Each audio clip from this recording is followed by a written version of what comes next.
Checking here.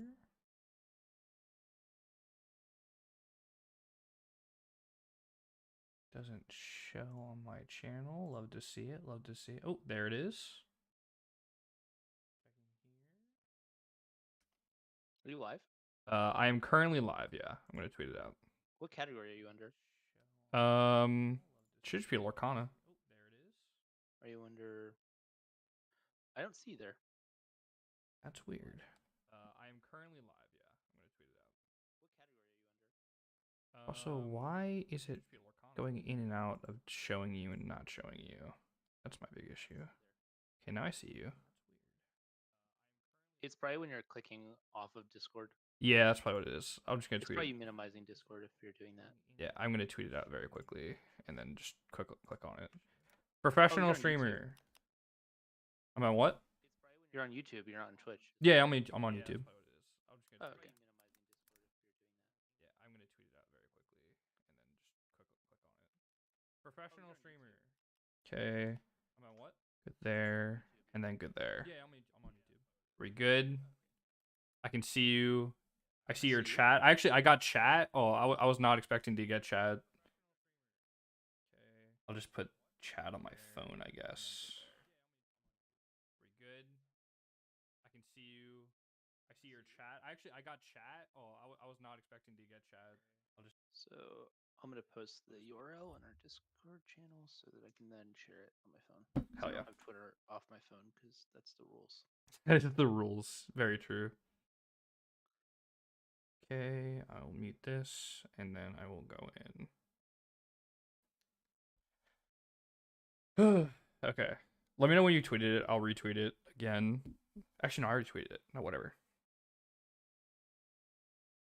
This shows you as off right now. Hold on. Now it shows you back on. All right. My phone says we're good. Oh my god, it's a wild Tomas. Tomas, how you doing? Oh wait, I can see on my phone. I can see it on the actual overlay. Awesome. Hello everyone. And by everyone I mean like 4 people at the moment. So cool. I haven't done this in about half a year, maybe more. So forgive some of the technical difficulties. I am here with a good friend of the channel, Braden Bowdish. Braden, how you doing? Good. How you doing? Pretty good. Both of us went to large-ish events this weekend. You went to, I believe, was it a 1K? It was a 3K. Went to a 3K this weekend. I went to Charlie's Collectibles show, the 13K and the 3K, and we both decided to go unhinged and play something that doesn't end or start with blue. How do you feel about that?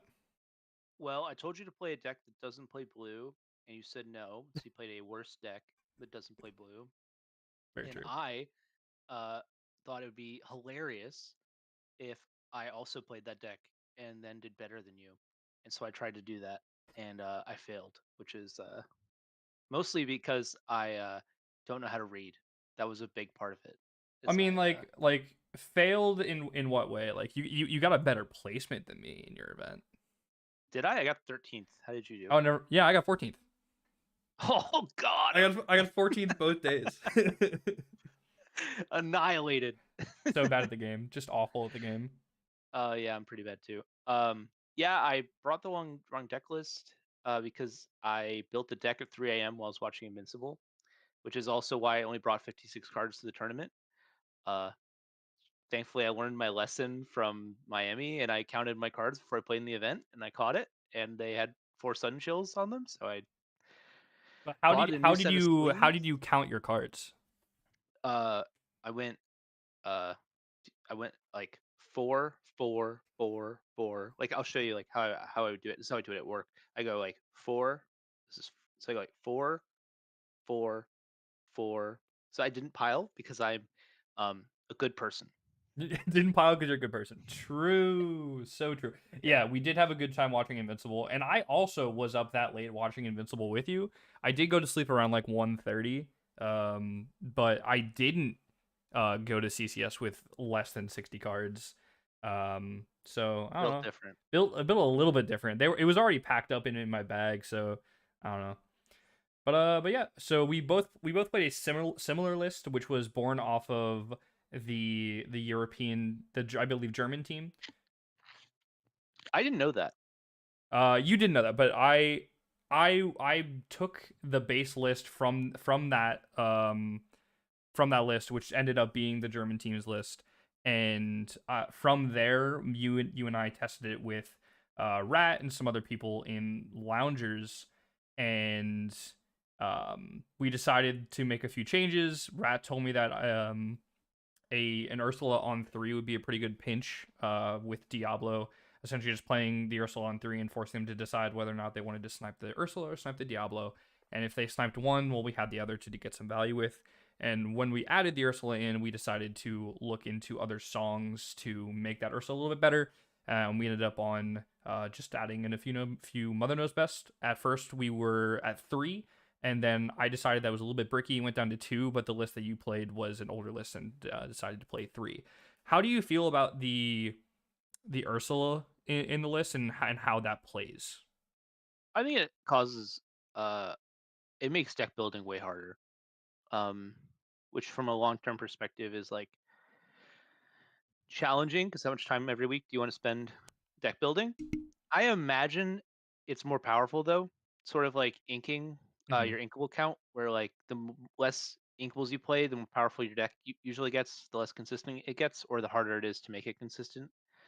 And I'd imagine Ursula is like an uninkable that looks like an inkable, Yeah, for sure. Yeah, and that like how it behaves. yeah, it like early on when I saw the Ursula a lot, it was generally going into the ink, especially because I wanted to have two songs because I think shifting Diablo and singing something right away is one of the most powerful things you can do in this game. Previously in Green Steel, where you can just sing a Storm or a Strength, or even in I'm Still Here to protect it for one turn. Here you're singing either Sudden Chill to really ramp up that discard strategy on turn 2, or you're singing Friends so that even if Diablo is sniped, you're getting decent-ish value about that. Before we go on though. Milk goes in last. I need to address this. That's not me. That is Braden. I don't know who is it. Who knows? It's unknowable. Braden has changed his name on Lorcanito to Lounger Franz. I am not paying for Lorcanito right now. I I cannot change I my had name. someone I had someone really upset with me the other day, and I kind of felt bad. I was like, I'm kind of disparaging Franz by being a prick to this guy. So yeah, It was really if you funny. see Lounger Franz on the ladder of Lorcanito and he says something very mean to you, that's not me. Never was me. Okay, I wasn't mean. He said, "I never am this lucky when I play Diablo."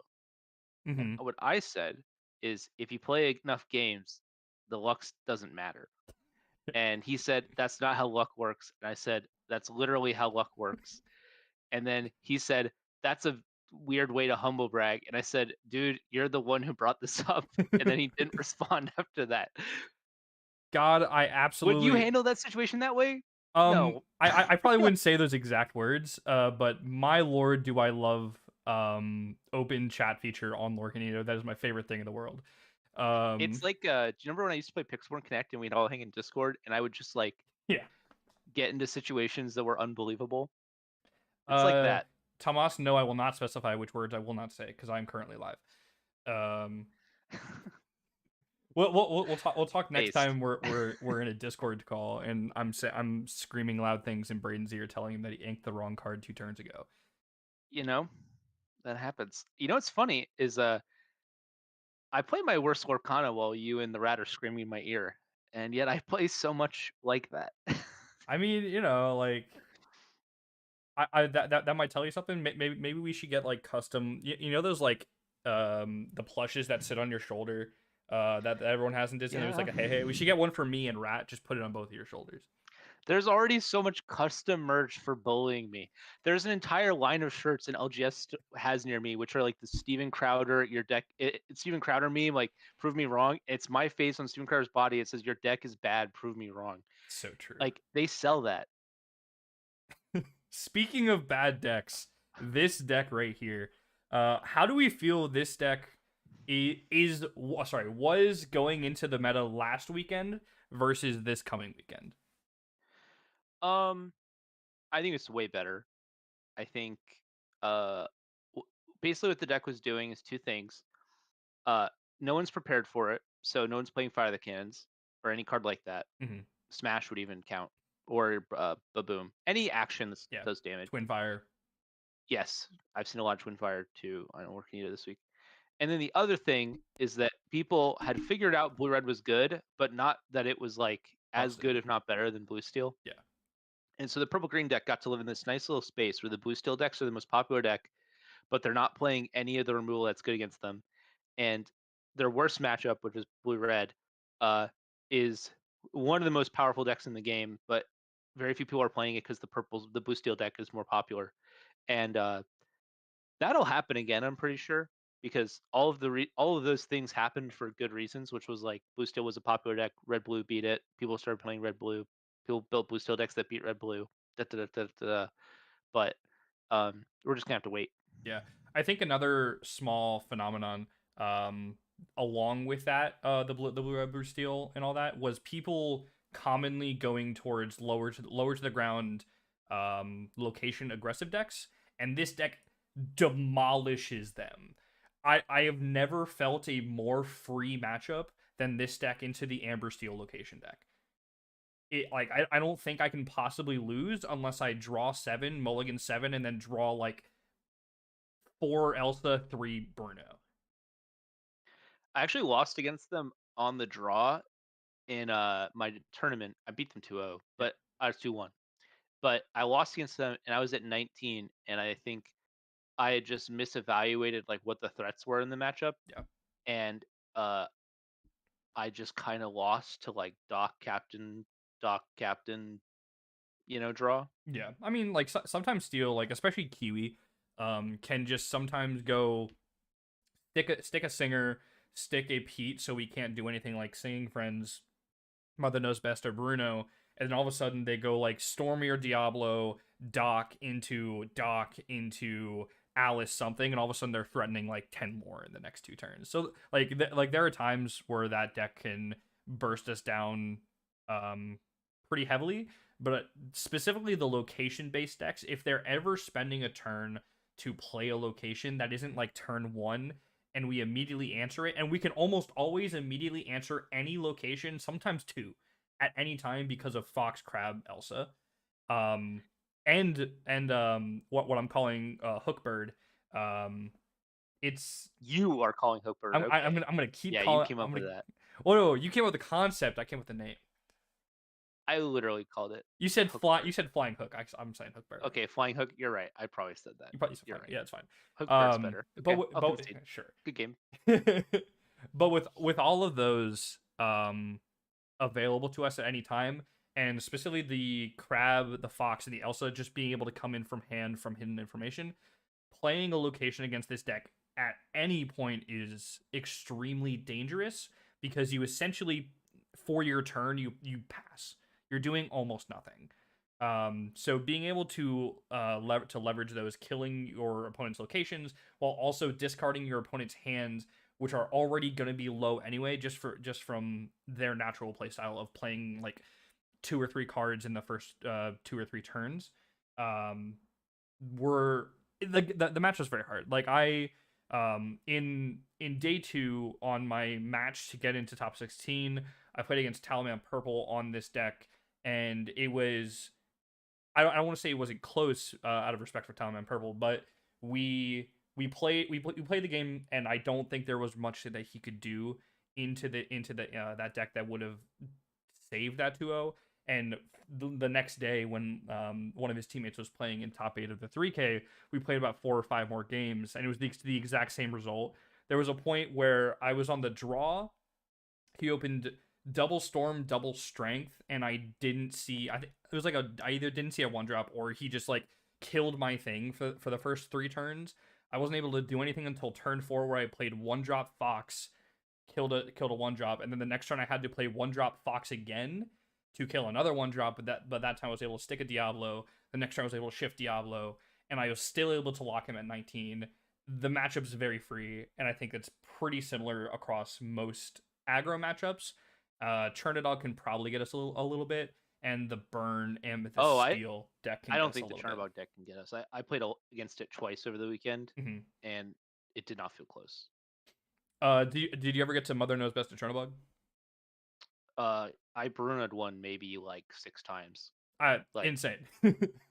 it's nuts. And like I did it one time where I Brunoed hit their Chernobog, and they like paid 7 for Chernobog. Like 2 turns later, I was like, oh, you had 2 of those. That makes sense. That's so funny. It was Yeah. green purple against aggro steel song, so any lower to the ground variant of amber steel that are playing locations. Some people are playing the penny stuff like that. But yeah.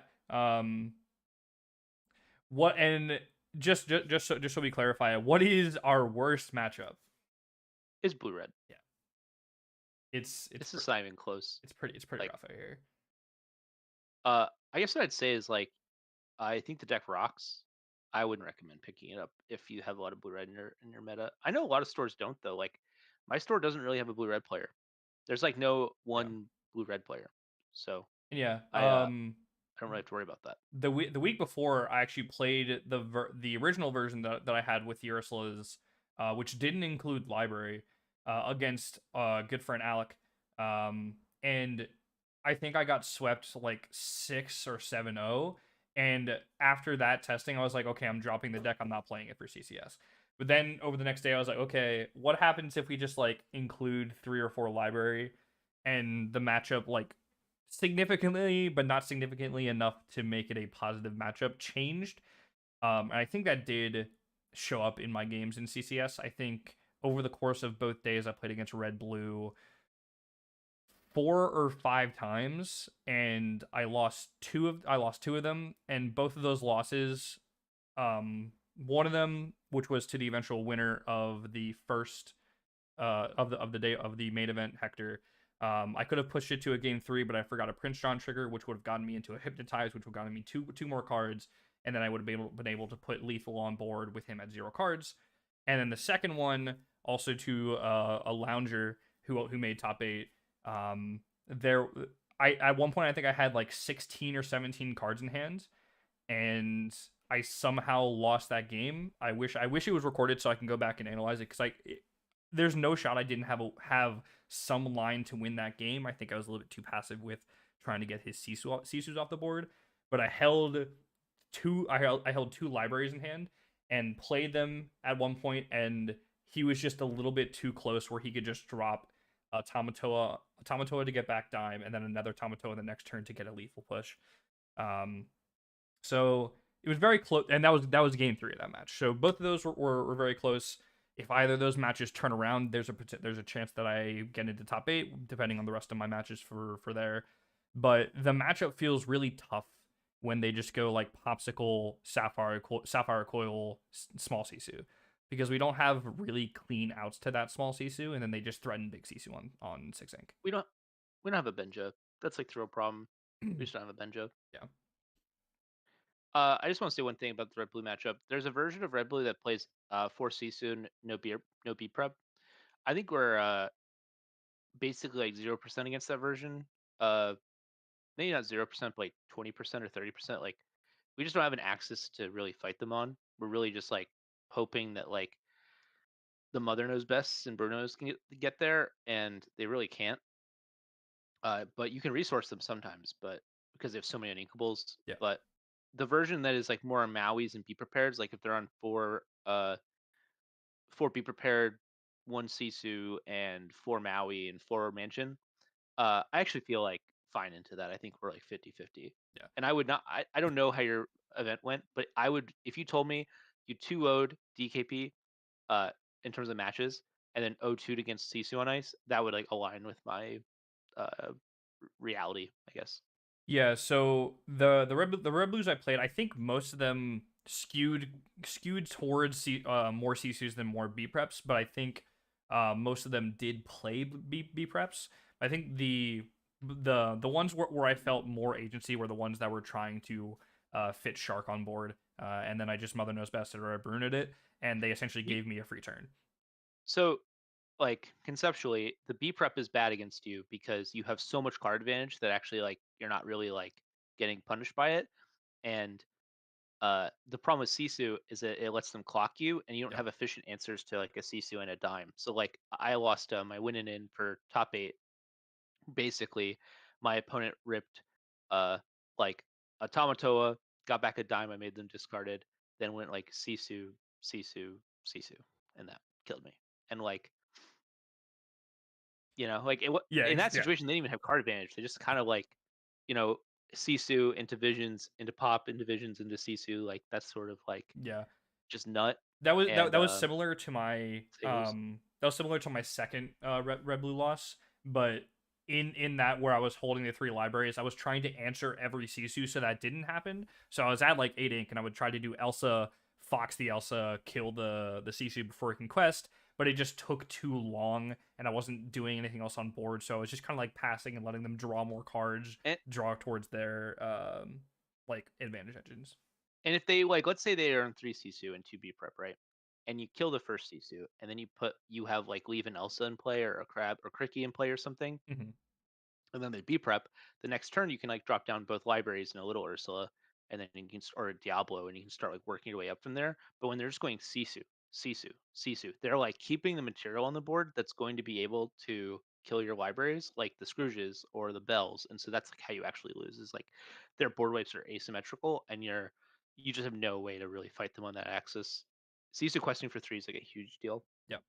So Yeah, the biggest issue. I think the other potential issue is if Sapphire Steel starts moving towards Cogsworths and stuff, and if they just go like Bell, Popsicle Bell, Storm in hand, and then another item plus Hiram, you're just like I don't have enough to effectively deal with this. I have an Ursula to rip one of your storms, but you have the second storm for the Diablo, and then you have another item plus a Hiram um to get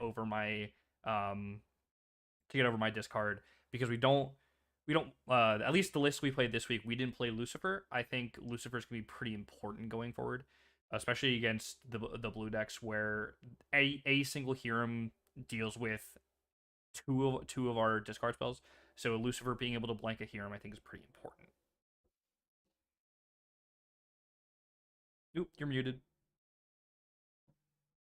sorry. The problem is Lucifer's body is just so catastrophically bad. Yeah. Like is a 2/2. If he was a 3/3 even, it's like a way better sell for me. Even like it's just tough. Yeah.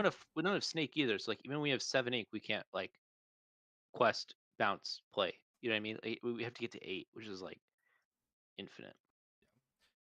I think other things that at least I've been looking into for the list at least this week was adding in a Merfolk to up our clock against red blue. That's been working pretty well. Sometimes just playing a Merfolk on one into or Merfolk on one into Bird on two into on three playing Prince John and shifting Diablo. That's felt pretty good. Um, Other stuff I've been adding. I added Huffalumps to freeze Hirams as well as that issue where the Sisus and big crabs are starting the clock early. Being able to freeze them for a turn sometimes can get us there. Not always, but it's felt okay. It helps the mirror a little bit too. But I think this week you've been shifting more back towards the EU list, correct? Yeah. For me it's just about getting reps, right? Like I I respect the time they've put into the deck, and I'm going to have things I want to change from them, but for me, I'd rather get 100 games on their For version sure. of the deck before I really start tinkering with things. For example, Genie's been way better than I expected it to be, and that might be because Ursula isn't there, and so we just don't have that 3 drop that's as powerful. But in my experience, I think Genie's been really valuable against Steel, and Mhm. that's something I really wasn't expecting when I picked up the deck. I thought Genie would actually be fairly weak. So yeah, you just have to like put reps on the deck. I think. Uh, uh, my general philosophy is like pick a person you trust, play their list without any changes for as long as possible. If there's something you feel is like absolutely necessary, you can make that change. But if it like fundamentally changes what the deck's doing, don't do it.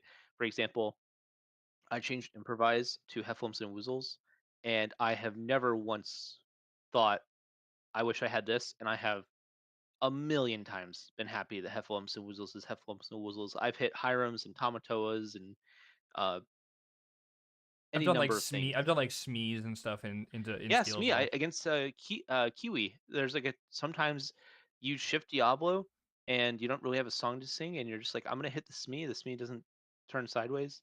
Uh, yeah, like there's another card that cares about being exerted. Diablo. You can hit their Yep. Diablo.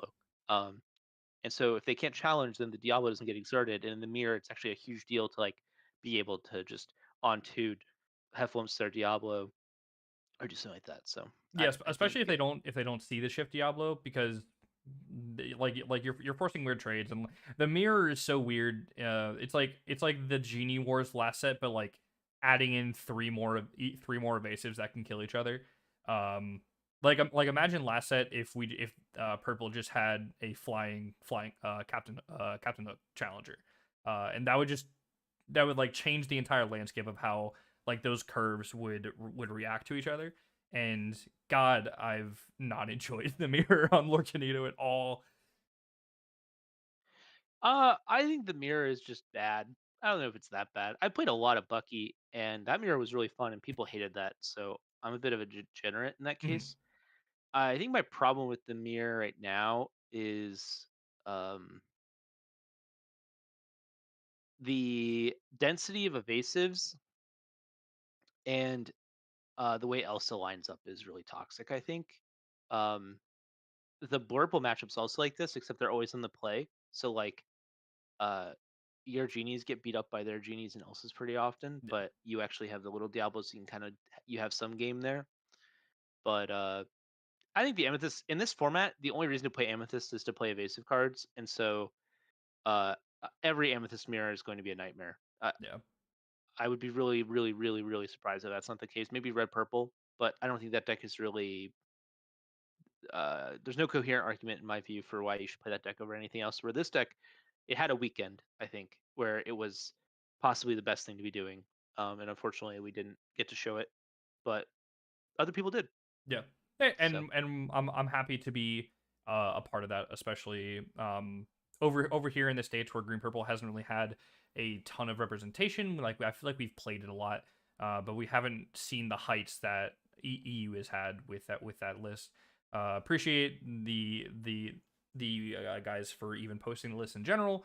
I had a great time testing this. I had a great time playing it. I probably the most fun that I've had, at least in this format, and I've been very vocal about hating this format. And I'm excited to see where people take this specific idea going forward. But I'll probably be off it at least going forward, mostly because I just don't have many events in the next coming week or two. So I'll let other people mostly take the reins on testing it. yeah, I just want to say thank you to I don't want to mess up his name, but Will of Hoof, I think is what it is. He's active in the Twinlord Discord. He's one of the best members of the Twinlord community I've interacted with so far, For and he's sure. been really great at discussing the deck. And he's probably got an investment in the future of that deck. So I hope he's continues to be able to put time into it. He's a great player and a great member of the community. Awesome. Well, that essentially ends our takes on what we played and how we played it and our takes on that deck. What else happened this weekend? All right. I mean, there's a lot. There was so we talked about the CCS a bit. There was a big kerfuffle when a few different times on stream, different players um, did not play. Uh, Clean has a lot of words to it. I the opposite of slop. Like they played sloppy. I guess is what I would say. Mm-hmm. There's a lot of sloppy play. Um, I've been known to sloppy play. It's something I need to kind of improve on. Actually, I'm probably like biggest concern as a player right now. Actually, is like not playing sloppy. Uh, there was multiple occasions on camera where players drew 8 cards off Whole New World. Uh, there was an occasion where someone put a Grammatala trigger into their inkwell, like it was a How Far Go, which is something I can understand because I've done the opposite of that a million times, like a million times. Like a third of the time that I resolve How Far I'll Go, I put the card in the bottom of my deck, and my opponents tell me to put it in my inkwell. Like I just always forget which one's which. I think it's like a Um, constant of players like jumping into blue is when they're playing and they're playing Grandma Tile and they're playing How Fargo and they just swap the effects and they just forget mid resolution which one they're yeah. doing. So I'm really sympathetic to that one. Draw 8 on Whole New World, I'm not. Uh, I think you draw 7 cards so often. Yeah, Uh, it's mulligan. I had a game It's in Top it's Cut. literally mulligan. Yeah, I had a game in Top Cut a year ago where I drew an extra card, and I didn't realize it until uh like I believe what happened is I drew 7, Hmm. I put 5 back, and then drew 6. Hmm. And I looked at my hand and went, "What?" And I called a judge. We didn't. Oh, I didn't call a judge because we didn't have a judge for that event. And so I asked my opponent what to do, and my opponent said I was on the draw. He just said, "Just don't do anything. Just don't draw for turn." Okay. And so we did that. But yeah, that was in Top Cut like a year ago at the encounter. I think set 3 was legal, so it's maybe a little under a year. Um, so I can kind of understand how that happens. That was in that case I drew 6 instead of 5, but um, yeah, you draw 7 cards a lot in this game, Yeah. and so to mess up on that is tough. And I think extra context a little bit is it isn't just like he went draw 8 cards. It was he fanned out 6, fanned out 2, hand shuffled, and then put his hand down in a stack on the table. And I'm not sure actually about this. So someone tell me if I'm wrong. Did he have his like arm or hand or in around that area where his hand was? Because that I don't know. That's not important to me personally. Sure. I I think there were other examples where people drew 8, uh, and in those examples it was far sketchier in my mind. Hmm. So you know that's unfortunate. I think the real frustrating thing that came out of it was that Zan called that player a cheater.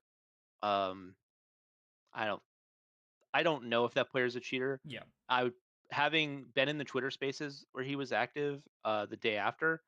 I went from like 80% chance of him being a cheater to like 50-50. I think 50-50 is a like a safe place to be. Um, that's an I don't know, Sure. and I think an And I don't know is like yeah. And like coming from me, like I was at the event and like a minute after it happened because I had just finished my match and I was getting up.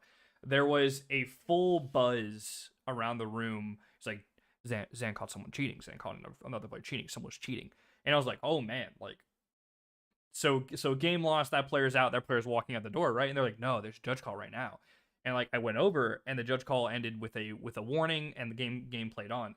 So I think the buzz didn't necessarily catch or like the buzz was a bit too much in my opinion. And I'm not saying this guy cheated. I'm not saying this guy didn't cheat. For this situation, um when he played Bare Necessities with 8 cards in hand after Whole New World, that game state is no longer fixable. That I game's don't agree. I don't I don't really agree to be honest. I don't I'm not quite sure how you fix that board state and go completely back to before I can he drew fix it. cards. It's really easy. You take the 8 cards you drew, which you know, right? Yes. You take the 7 cards Zan drew, right? Yes. You take the portions of each deck that aren't randomized, which is probably just the Amber Steel player's aerial trigger. So it's like 3 cards. Set those 3 cards aside. You shuffle both of the decks, and you have them both draw 7 cards.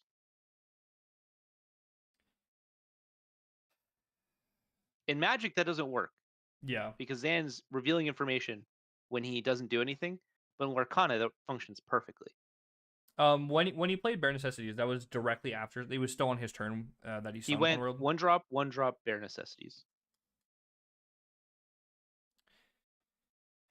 I can I can sympathize with that a bit more. I think I just I think if he like play Let the Storm Rage on, it's not recoverable, right? mm-hmm. I think we can kind of agree on that. Yeah. But he went 1 drop, bare necessities. And to me, like the information in Zan's hand has some value. it is out there, but the fix is way closer to accurate, in my opinion, if you just shuffle Zan's hand back in my opinion. And now I Zan should be allowed to pick that, I think, sure. but like a football situation. But like, uh, 15 yards, shuffle your deck yeah, back. exactly, right. Like, you know, Zan shouldn't be punished either. But Yeah. um, yeah, I mean, even the picking part, I probably don't think that should probably be policy. But in my perfect world where I'm king, you just in my perfect world where I'm king, Zan would be allowed to pick. And in the if I'm writing policy, I think the clear policy is you just have both people Yeah. take the 7 cards, shuffle them back in, draw 7, and then Yeah. play the game as would be. I believe that after the warning, the nothing happened with Zan's hand, correct? No, No. Yeah, it was just a warning and game played on after that. Which like yeah, that didn't feel like the correct action to take, at least from my perspective. And a lot of people were upset at like visibly upset at the table, like standing 3 feet away from the table, whispering about it. Like that's the type of stuff you don't see on stream. Is like that stream game was surrounded by like 20 people. All of them were like vitriolically whispering about the opponent and about the judge. And again, not saying he's cheating, not saying he wasn't cheating, not saying that anything, like no specific sides being taken here, but I feel like that is something that we as a community need to not do. I feel like that pushes a lot of weird energy onto someone who's not been proven a cheater and onto a judge who is volunteering on time, probably for quite little pay on a Saturday at about, it was like round 6, so about like 4 o'clock, um after spending 6 hours there. um I I think I'll be real. I think it's pretty simple here. Uh, Zan should not have called this person a cheater on Twitter. The rest is sort of unpreventable, yeah. and don't make mistakes, and you won't be called a cheater. Like Yeah. every time I mess up, I'm upset. I'm like apologizing, and I'm upset because I don't want to ever give someone a reason to think that about me. You know what I mean? Yeah. Like if I inked twice on a in a very important game on Saturday. My opponent immediately caught it. It was what happened is I was thinking for so long that I sort of just like forgot the initial parameters of my planning and just went, okay, ink, do the thing, pass. And he was like, you already inked. And I only used the ink I was supposed to have that turn when I inked. So like I don't really know why I inked again. I think I just forgot. And but if he from that point was watching me extra close, I wouldn't blame him. And if he came out of that thinking I was kind of a scumbag, like that would really suck. But I gave him a reason to think that. You know what I mean? Yeah. Um, the problem is that you're playing on camera, and like I remember when I forget what event I was at, but I was at an event somewhat recently, and I was asked if I want to play on camera. I was like, absolutely not. Um, and part of the reason is like I just like I know what it was. It was when Dick Burns was streaming at the encounter. I was like, I just don't need Dick Burns critiquing my play. Like I just don't need to deal with that. And yeah, like you're allowed to say no, and it's not because you want to get away with cheating off camera. It's because like there's a level of stress and consequence that comes from playing on camera, and if you don't want to buy into that, it's allowed. Yeah.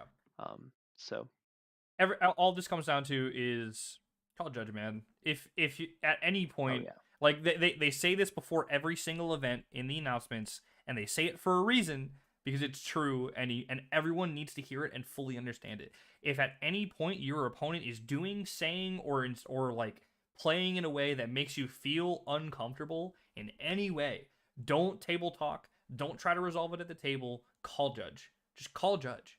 Like, in one of my games this weekend, my opponent quested with a Robin Hood sharpshooter, full enchanted red green deck, by the way. Very nice. I know Very exactly who you played against. That's funny. extreme respect. He looked at 4, and on the last one, the card below his 4th card stuck and lifted up, and he was on, like, immediately said, "I saw the card," and I was like, "Okay, that's cool." I turned the top card sideways just a little bit, and then I called Judge. Judge came over. Immediately, I said, "Hey, my opponent quested with Robin Hood. Looked at top 4. The 5th card stuck up. He saw the card. There is no stack. I confirmed that there is no stack. I confirmed which card he saw, and it was very quick and simple. Cool.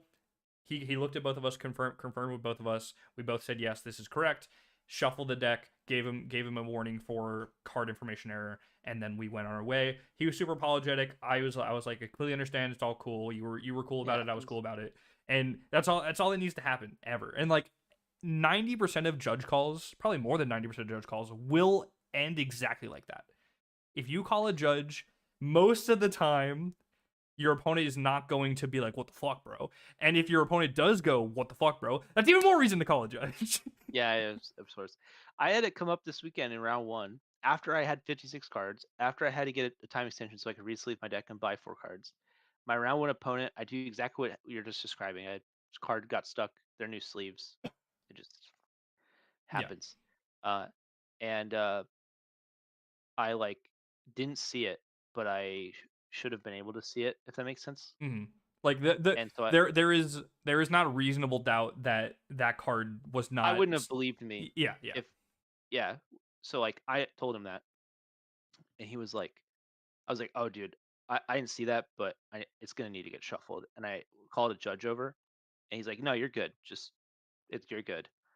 And it was game three, and he had nothing on board, and I was like way ahead, and I was like, no, like we need to call a judge. Like it's better to do it this way. He's like, no, we don't need to call a judge. You're good. Like you're gonna win this game. And there were like multiple people around us watching because our game had gotten a time extension because I had gone late, and so yeah, like I was being watched by a lot of people, and I was like, I I really don't like not calling a judge here. And eventually I think the judge came over and was like, yeah, what happened? And we solved it the way it gets solved. But like there was like a time my opponent didn't want me to get a call to judge. He's like, you're just gonna get a warning. And I was like, yeah, that's fine. Like we're just supposed to call a judge. And everyone was watching was just kind of like I think kind of weirded out that I wanted to call a judge so bad on myself, but like it made me uncomfortable yeah, to like not call the judge there because it's the exact sort of situation where like you and I know someone who's been in a situation where they were playing against an experienced player and the experienced player didn't call a judge when they really should have.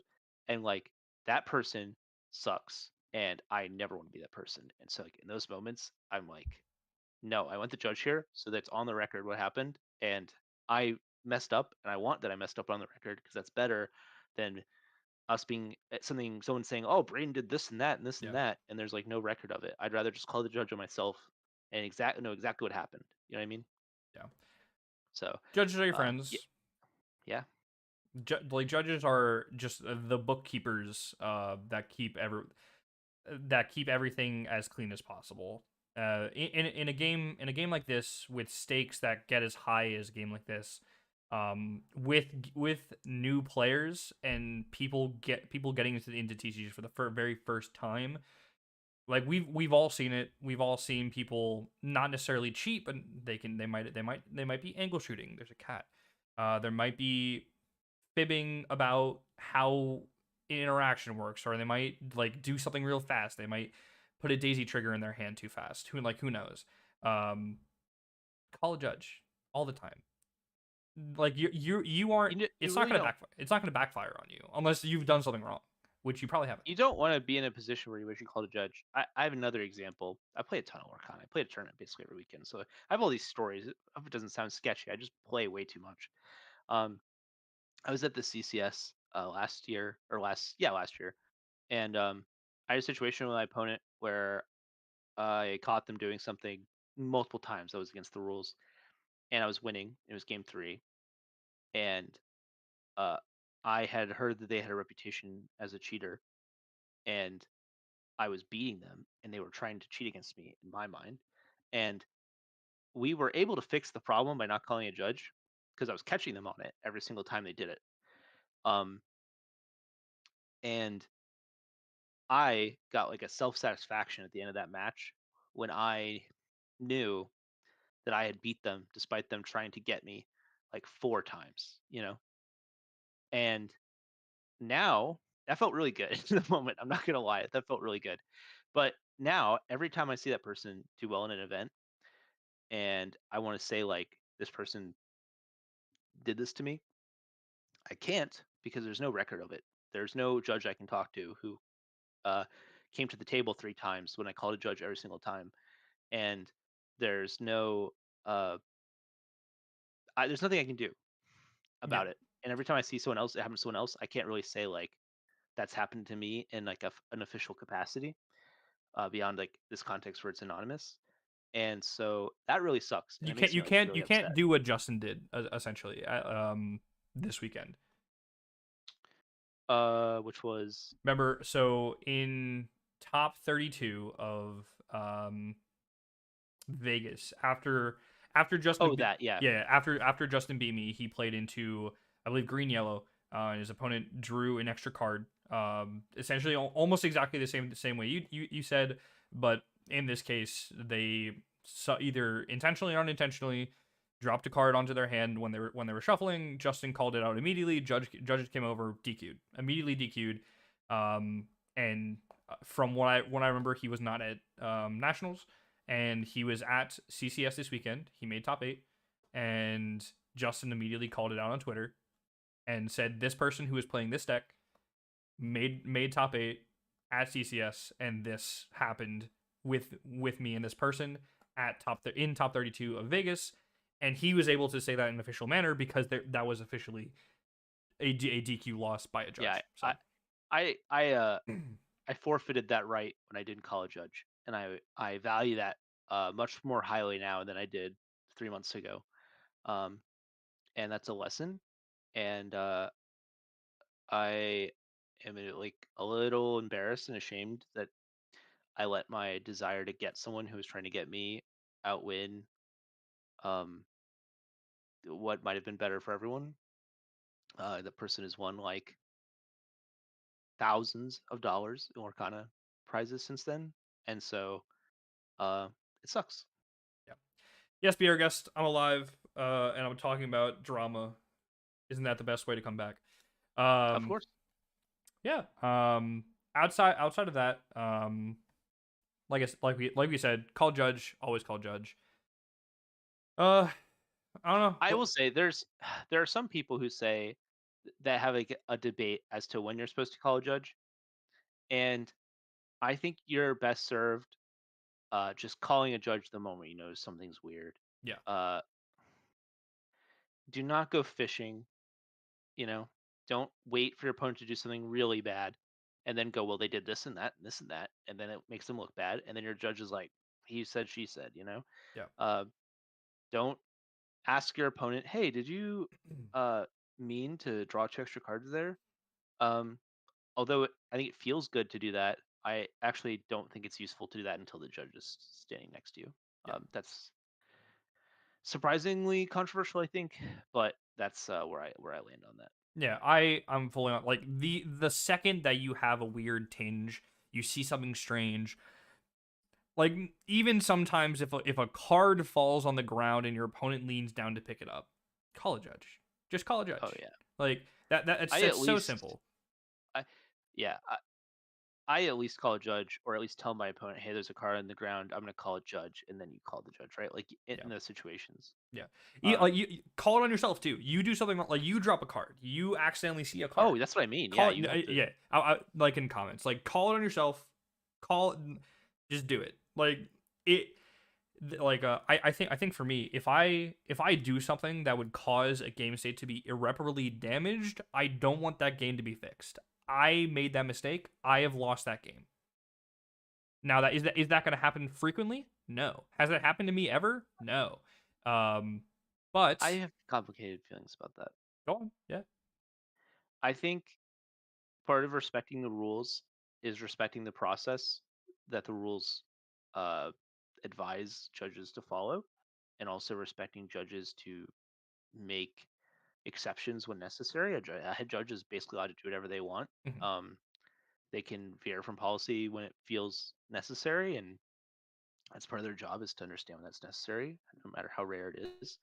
And uh, I understand there was a situation magic like this where someone made a big mistake and they didn't concede and people were pretty upset.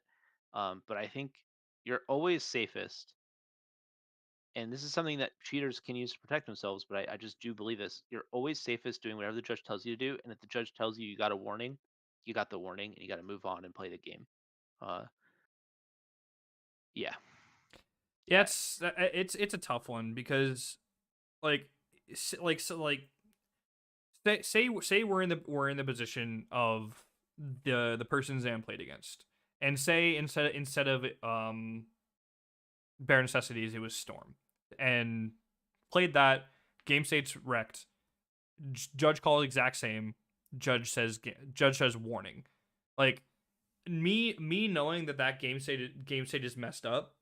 I I don't want, like, I'm not in the headspace to continue like winning that game. Um, especially when there's like a million eyes on me and calling me a cheater already. But even if I would win, like I feel like that would even be like exasperated.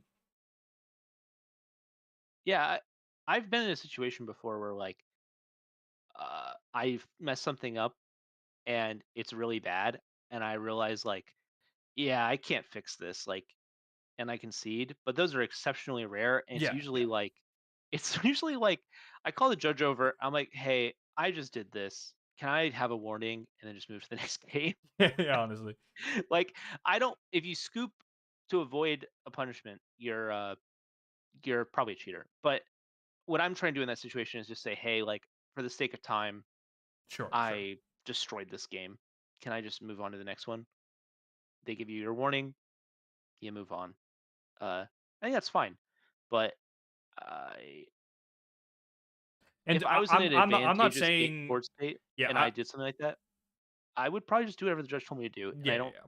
know how guilty I'm supposed to feel about that. But So I'm not. I wasn't saying this in an attempt to like skirt judge call. Still call judge 100%. But like in that situation, even if I get a warning, I feel like I would still just be like, hey, I messed the game up. That's on me. I'm scooping this game. Um, yeah, I totally get it. I'm just saying, like, uh, I think part of respecting the rules is uh, following the punishment. sure, So that's fair. I'll say this: there are some embarrassing parts of my like Lorcana career where the rules were broken because the game was new, and I followed the rules as I understood them, and like uh, it was not cool. Like, it created games that were like not being adhered to in a very good way, and Hmm. like I understood the rules to be like I was doing the right thing, and there was no rules document, and the judges were following, the wind basically. Um, and I knew that it was like weird and not how any other game would do it, but like that was the rules, and I'm gonna follow the rules, and I'm gonna use the rules to my advantage, basically. Basically rule sharking. Hmm. Um, but I would tell people like we'd have locals, and I'd be like, hey guys, just so you know, we play a tournament. This is how it works. Like, and it doesn't work like that anymore. The rules changed. There's better rules now. So the weird shit I was doing with like basically like the SCG judges were letting you do small takebacks basically, Hmm. and so I have ADHD, though I was unmedicated at the time, and I would make a lot of small errors. And because they were letting small takebacks, it was like really advantageous for me to just like if I like misinked and then tanked for a sec, I could just pick up my ink, put it back in my hand because like that's kind of how it works in Magic. Um, so anyway, it was stuff like that, and I kind of am embarrassed by that now. So like I do think that like being like I follow the rules, I do whatever the rules say, whatever the rules say are okay. Maybe that isn't the right way to handle it, but um, Declare your broom. True. Declare it, but declare by pointing too. I just always pointed it. Yeah, I saw Tomas ask funniest thing y'all have ever talked had to talk to a judge about. Back in, I'll let you go in a second. Back in Vanguard, um, I don't. It wasn't my first regional. It wasn't my last regional, but it was a while ago. It was like 2018 or something like that. I played. I was 2-0 into round three. I sit down. I notice my opponent's number because back in Vanguard we had like lanyards with player numbers, and that would be your player name essentially. So your pairings would come out and it would have player number versus player number at table blank, and you would always have to like clock your opponent's player number. So I say hi to this person. I sit down. We play. I beat him. Very close game. Good job. Good job. Good job. Go on to the next round. Lo and behold, next round, I'm walking to my table. I see this same dude, the exact same dude, sit at table one wearing a different number. So I had to go to a judge and say, hey, this dude, my opponent from last round, who was wearing X number, it now has a different number, and he was playing the same deck, so it must have been two people just switching decks. But I have no idea. I've always wanted to know who would voluntarily go from being 3-0 to 2-1, like for a homie. That's insane. That is crazy to me. So I talked to a judge, and like I had to explain it multiple times because they were like, what's going on? I don't know what happened after that, but I think about that sometimes, and it's just funny. I don't know why anyone would do that. My equivalent is I used to play Magic the Gathering and ran competitive Commander tournaments in 2019 and 2020, and I had to ask a member of the rules committee who was also a policy writer for Wizards of the Coast for Magic policy, how to handle a four horsemen situation, which is a Magic term that you don't need to know, and it was involving like a 32-step process to get through a combo, so it was deterministic, and asking like where on the edges of determinism did the rules still apply and not apply, and like was a player allowed to do X or Y or Z, and how many times were they allowed to attempt to get to a determinative zone. So like basically the way the deck worked is, imagine you like have a Chernobog in your deck, but the Chernobog is whenever it goes to discard. So like not when you play it, but when it goes into your discard. So if you like mill it, Hmm. it'll shuffle your discard back in. And then imagine you're milling your deck over and over again, and you need to mill your deck and have the Chernobog in your deck be in the last three cards of your deck. How many times are you allowed to try to do that before you get stopped? And there was a bunch of other stuff too that made it so it was a little bit easier than that. And yeah, he wrote like a maybe like a paragraph about explaining the policy that he kind of just made up on the fly, and then I got to apply that in a CDH tournament. Uh, and none of the other tournament organizers had gone out of their way to just bother him enough to get him to like give a factual answer on what the policy should be. Um, so that was cool. That was a weird judge It's question. always fun. I think another one was the one of the last tournaments that I was ever like fully committed to Vanguard was an Eternal format event where they had just printed cards that made an infinite mill out of your opponent. So essentially, there's a card that says on place, pay a cost. Both you and your opponent draw a card, and both you and your opponent play a card. Um, and then any like abilities your opponents on play would activate are nullified for that call. So you would play that, and then you would bounce the card back to your hand, and then you would play it again, and then you would completely you would be looping those because you would mill out your deck to about 3 or 4 cards, and then there was like a 3 or 4 card combo that would refill that resource that you were paying, and it would bounce both that card and the card that bounces back to your hand, and then from there you can get the cards that refilled the resources back to deck as well as that other card. So you would just be milling with 3 or 4 different cards for however long it would take. I was playing against a friend, so I decided to play open handed because we both knew what I was playing, and it didn't matter. I either got the combo or I didn't, or he killed me before I got the combo. So I started playing open handed, and I got to the combo. I did it once, and I did it twice, and I looked at him and I was like, I got the combo. And then he called Judge, which was another friend of mine, and he was like, this dude's BMing me. Can I make him do the combo until I lose? And my judge friend said yes. And I was like, oh my god. So I had to perform this 5 step combo 40 times. It was it was incredibly funny. And then my judge friend, like, he was sitting there for like the first like 20 times. He walked away. And he walked up to me after. There's like, I wouldn't have actually enforced that. I was like, I hate you. I hate both of you. That was probably the funniest quote unquote interaction that I've had. Yeah, I think most of my like judge interactions are like, you know, saying hi to a friend, Yeah. Now that's Uh, BM. True. I deserved it. I was the one that played open handed, which was incredibly BM, but it was funny. I remember I played I was thinking of that Lutri deck I was playing in Magic. I played like a very skilled blue white control player in Magic, and I was playing Lutri control, and I just crushed him because I had a companion, and he didn't. It was awesome. I copied a cryptic command. I'm pretty sure. Yeah, that shit rocked. That's sick. Which is so cool. All right, back to work on. Back to Lorcana. But, I don't know. yeah. What do we have? Worlds not happening yet. DLCs in 2029. Like what else we got?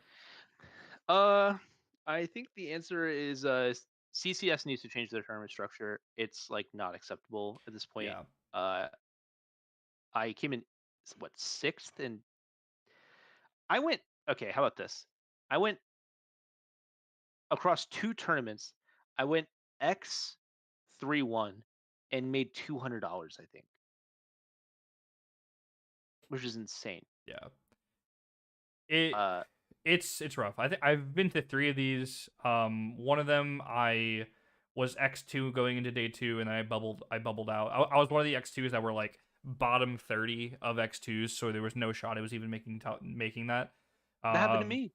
yeah, like it was rough because like that also happened to Josh as well this time. Like me, Alec, and Josh were all looking at our placements at the end of day one, and it's like Alec is 25th, I'm 27th, and he's like 63rd, and we're like, brother, what is It's happening? frustrating. It's so frustrating. Like 'cause you are expected to be there to play for your tiebreakers and like for your tournament organizer because you're X2 and they asked you to play.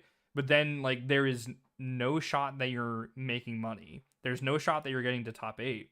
And then after you finish those two rounds, you have about 15 to 20 minutes before the 3K side event starts. That's horrible. It's such I it's such a bad feeling. I think that's the like least bad part of it. I think the worst part is just the way the payout goes. I think if Sure. you're gonna run a 13K, you cannot not pay out to X and two. I just think it's outrageous. I don't know what normal is, but you have to pay out to X and two if you're doing a $13,000 tournament. Like, do we Yeah. really need to give $7,000 to one person? I think that's ridiculous. No, I agree. I think I, I would love to see um cut to 16. I would love to see payout to anyone that is like so if you cut to 16, what would you like pay out to whatever is 32 or whatever? just do it. Um Yeah, do what DLCs do. Just yeah. like anyone with the record tied with Yes. 16 gets paid out, Yes. and then you just you have a pool of money that is the top 16 and equal, and you can, let's say, what I said to him last time when I was there in December, as I said, hey, when you just increase the prize pool, just increase the prize pool to people exiting too. Like literally just do that. Like when you Yeah. go from 8K to 13K, just take that money and just give it to X and two, and people will be thrilled. Like, but no, Yeah, it's tough.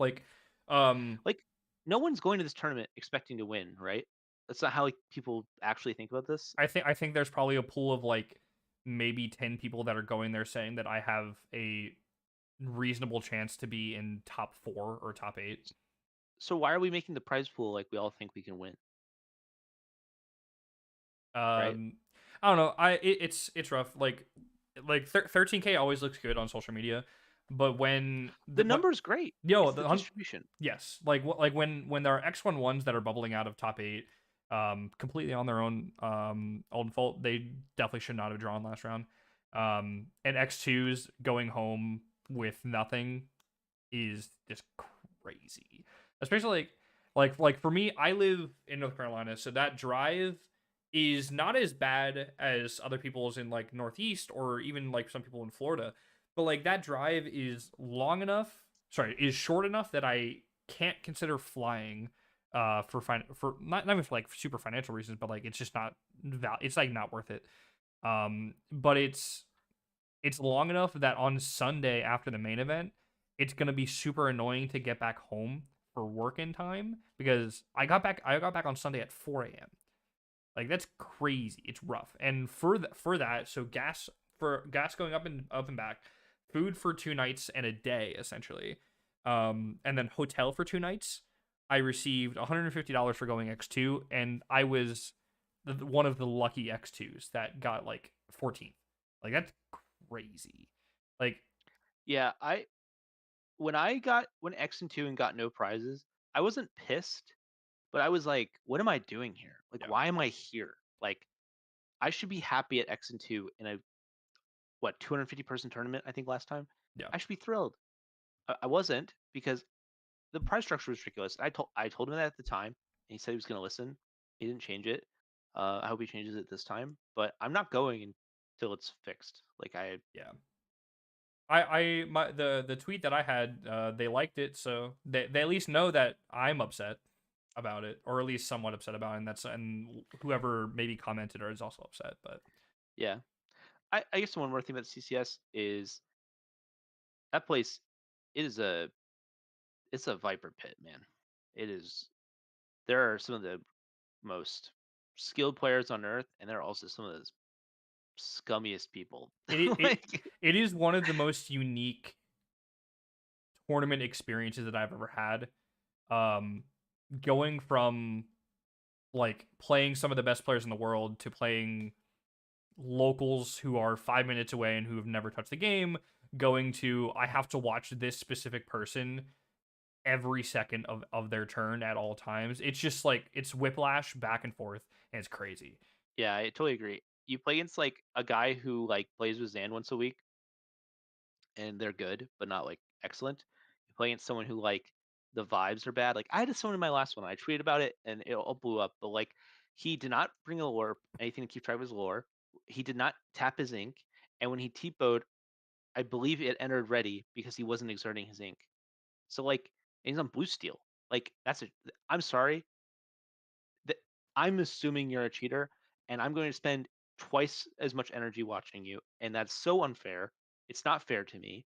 I I should not have to be Yeah. tired from watching you at the end of the round. And then you'll go and you'll play against Zach Bivens, who's like a clean player, great to play against, great guy, good guy, but broken at Lorcana, and Then you're you'll gonna have kick to your really just think hard to fucking beat kick him. your ass. Yeah. Yeah, so it's a tough place. 100% worth it if you live in the southeast. I think. Yeah. Outside of that, it's a tough sell for me personally. Yeah. But that's where I stand. But I'm speaking to you, blue players. You specifically need to be cleaner with your ink. The amount It's of blue players that I play against who are not clear with their ink and who play cards like Fishbone Quill and Tipo and Sail that are giving you multiple ink per turn, and then you have a dozen ink and you're paying like 5 for a 6 cost, or you're putting all of your ink in a single pile at the beginning of your turn. I hate you. Be better. Please. yeah. If you don't ready your ink and then exert your ink to like the thing I'm talking about is let's say you have 8 ink, right? Yep. And you play a Zeus Bolt and you exert half of it, Yep. and then the next turn you like don't ready your ink and you play another Zeus Bolt and you just exert the other half of your ink. I know multiple blue players who do this. They're all former Yu-Gi-Oh players. I hate them.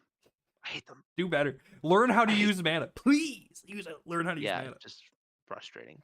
I I'm not a Magic player. I didn't grow up playing Magic. I grew up playing a game without mana resources, at least physical mana resources, and then Hearthstone.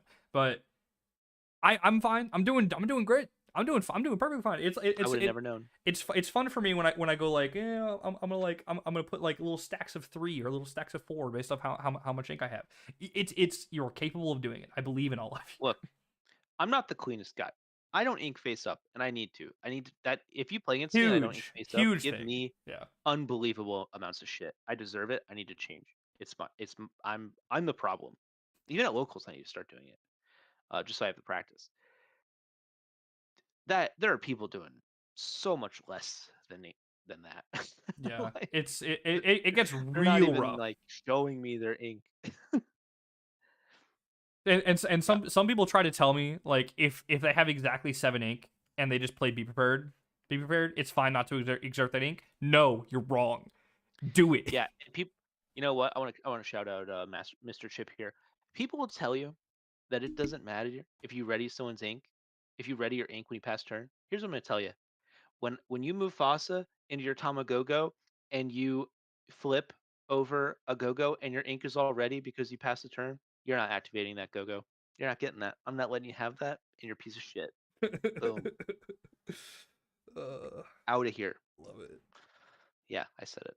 All So right. I think this is a good time to start a send off. I appreciate everyone who joined, even though I haven't streamed in about a year or made content in about 8 months. But like, we'll ignore that. I've been on the tournament grind. Braden's been with me for the majority of that ever since Dallas. It's been fantastic. I appreciate him very much. I appreciate all of the loungers. They're my homies for life. I love them all. And appreciate my local team, Uninkables. Love all you guys. Shout out to Mitch for getting his first top at the 3K on day 2. I'm very proud of you, brother. And shout out to the rest of them. They're gonna be doing a lot, hopefully, with me in the next year, or maybe 2027. Who knows when we get DLCs again? They may never happen again. Who knows? I'm kind of in that camp right now. There just will never be a DLC again. It'll be something different, but it will never have a DLC again. That's CLD, Children's League of Disney. It's a new league. It's a junior super series for Wakana. Hey, appreciate you guys. I'll hopefully start doing these again. I'm not gonna promise weekly ones, but this was fun. I had a good time.